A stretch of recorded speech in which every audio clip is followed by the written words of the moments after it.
করে সালাম জানাই দোকানদারে মন্ডা বালা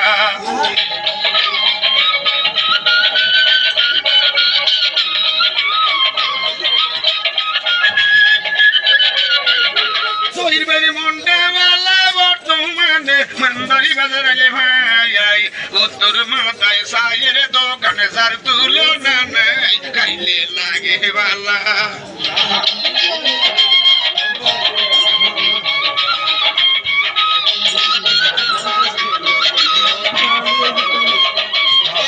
বর্তমানে ঠান্ডায় আছে আছে মনের মতন সাগাইলে দাদা ভরণ জাজুরাই বানা জহির ভাইয়া